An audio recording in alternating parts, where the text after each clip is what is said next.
மாண்புமிகு உறுப்பினர் பிரேமலதா விஜயகாந்த் அவர்கள். பேரவைத் தலைவர் அவர்களே, முதலமைச்சர் அவர்களே, எதிர்க்கட்சி தலைவர் அவர்களே, அமைச்சர் பெருமக்களே, சட்டமன்ற உறுப்பினர்களே, அவை பணியாளர்களே, காவலர்களே, கேமராமேன்களே, இந்த சட்டமன்றத்திற்காக உழைக்கும் அனைத்து அரசு ஊழியர்களே, அனைவருக்கும் முதல்கண் எனது பணிவான வணக்கங்களை தெரிவித்துக் கொண்டு, இன்றைக்கு மிக முக்கியமான நாளாக 2 தீர்மானங்கள், அதை குறித்து என்னுடைய உரையை நான் தொடங்குகிறேன்.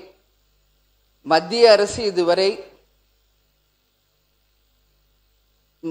தொகுதி மறுவரையை தொடர்பான இந்த மசோதாவில் சட்ட முன்வழிவு இதுவரைக்கும் மத்திய அரசுல சட்ட முன்வழிவு இதுவரை கொண்டு வரவில்லை. அப்படி இருக்கையில் நம் தமிழ்நாட்டில் அந்த கொண்டு வருவதை எந்த அடிப்படையில் இது சரியாக இருக்கும் என்பதை நான் கேட்கிறேன். ஏன்னா இதுவரைக்கும் சட்ட முன்வழிவு நம்மளுடைய மத்திய அரசு கொண்டு வரவில்லை. மக்கள் தொகை அடிப்படையிலே தான் இந்த தொகுதி மறுவரை செயல்படுகிறது என்று நாம் நினைத்தால், இன்றைக்கு தமிழகத்தை விட பல்வேறு மாநிலங்களில மக்கள் தொகை அதிகமாக இருக்கிறது. அந்த மக்கள் தொகை அதிகமாக இருக்கிறது என்ற ஒரு காரணத்துக்காக தமிழ்நாட்டில் இருக்கின்ற எம்பிக்களினுடைய எண்ணிக்கை குறைய வாய்ப்பு இருக்கிறது.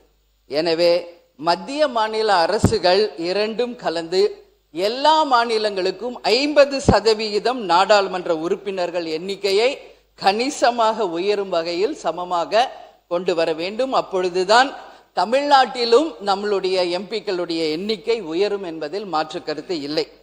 அதே போல 543 எம்பிக்கள் இருக்கின்ற இடத்திலே 815 எம்பிக்கள் வருவதற்கு வாய்ப்பாகும். இன்றைக்கு நிலையில் தமிழ்நாட்டில் மொத்தம் 39 எம்பிக்கள் மட்டுமே இருக்கின்றார்கள். இந்த தொகுதி மறுவரையின் மூலமாக கண்டிப்பாக தமிழ்நாட்டுக்கு 59 எம்பிக்கள் வருவதற்கு வாய்ப்புகள் இருக்கின்றது. அந்த வகையில் 7.2% நம்மளுடைய விகிதாச்சாரம் குறையாமல் நம் மக்களுடைய பிரச்சனையை நாடாளுமன்றத்தில் பேசுவதற்காக உறுதியாக நம் எம்பிக்கள் அங்கு பேச முடியும். இன்றைய நிலையில் 10 லட்சம் மக்களுக்கு ஒரு எம்பி தான் இப்பொழுது நாடாளுமன்றத்திலே இருக்கிறார்கள். இந்த தொகுதி மறுவரை செய்வதன் மூலம் 7 லட்சத்திலிருந்து 8 லட்சம் மக்களுக்கு ஒரு எம்பி விகிதமாக அந்த தொகுதிக்கு மக்கள் சிறப்பாக கண்டிப்பாக நம்மளுடைய எம்பிக்கள் பணியாற்ற முடியும். இப்ப 10 லட்சம் பேருக்கு ஒரு எம்பி வேலை செய்யறதுக்கும் 7லிருந்து 8 லட்சம் மக்களுக்கு ஒரு எம்பி அந்த மக்கள் குறைகளை நேரடியாக கேட்டு அதை பாராளுமன்றத்திலே பேசி தமிழ்நாட்டுக்கும் தமிழக மக்களுக்கும் அதன் மூலம் பல்வேறு விதமான திட்டங்களை கொண்டு வர முடியும். எனவே அந்த மக்கள் தொகை மறுசீரமைப்பில் உறுதியாக தமிழ்நாட்டுக்கு 59 எம்பிக்கள் மேல் வரும்பொழுது 7லிருந்து 8 லட்சம் மக்களுக்கு ஒரு எம்பி வீதம் கண்டிப்பாக வரும்போது அது சிறப்பாக இருக்கும் என்பதில் மாற்று கருத்தில்லை. அதே போல பெண்களுக்கு 33% தர வேண்டும் என்று ஒரு தீர்மானம், அதை ஒரு பெண் அவை உறுப்பினராக தேசிய முற்போக்கு திராவிட கழகத்தின் பொதுச் செயலாளராக ஒட்டுமொத்த பெண்கள் சார்பாக அதை நான் வரவேற்கிறேன்.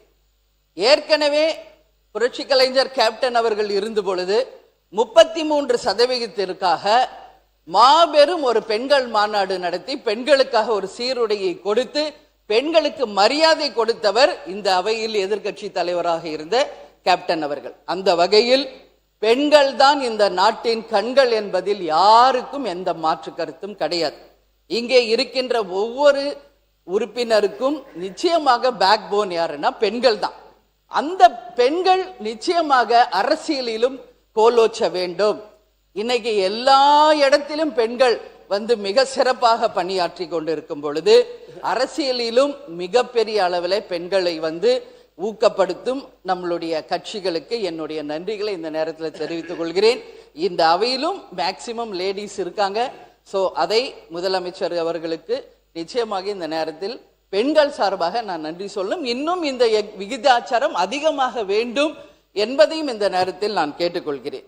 அந்த வகையில் பெண்களுக்கு 543லிருந்து 33% ஒதுக்கினால் மொத்தம் 179 பெண் எம்பிக்களுக்கு மாறாக 815 எம்பிக்கள் இன்று 33% இடஒதுக்கீட்டின்படி வழங்கினால் 269 பெண் எம்பிகள் வருவார்கள் நம்ம தமிழ்நாட்டில். அப்படி நம்ம பார்த்தா மொத்தம் டெல்லியில 259 பெண் எம்பிக்கள் வரும் பொழுது பெண்கள் மட்டுமே 90 பேர் அதிகமாக வாய்ப்பு இருக்கிறது.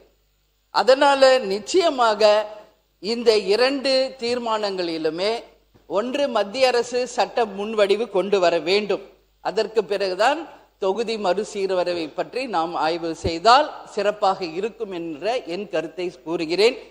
பெண்களுக்கு 33% வழங்கி நிச்சயமாக நமது தமிழ்நாட்டில இந்த 39 எம்பிக்களை 59 எம்பிக்களாக உயர்த்தி 7லிருந்து 8 லட்சம் மக்களுக்கு ஒரு எம்பி வீதம் டெல்லியிலே சென்று தமிழ்நாட்டுக்காக குரல் கொடுக்கும் பொழுது நிச்சயமாக தமிழ்நாட்டை இன்னும் நாம் மிகப்பெரிய அளவிலே வளர்ச்சி பாதைக்கு கொண்டு செல்ல முடியும்.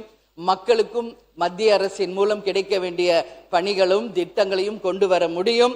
மத்திய அரசின் மூலம் மாநில அரசும் நிச்சயமாக அந்த திட்டங்களை கொண்டு வர முடியும் என்பதில் மாற்று கருத்து இல்லை என்பதை என்னுடைய கருத்தாக கூறி வாய்ப்பு கொடுத்த நமது பேரவைத் தலைவருக்கு நன்றி கூறி அமர்கிறேன். நன்றி, வணக்கம்.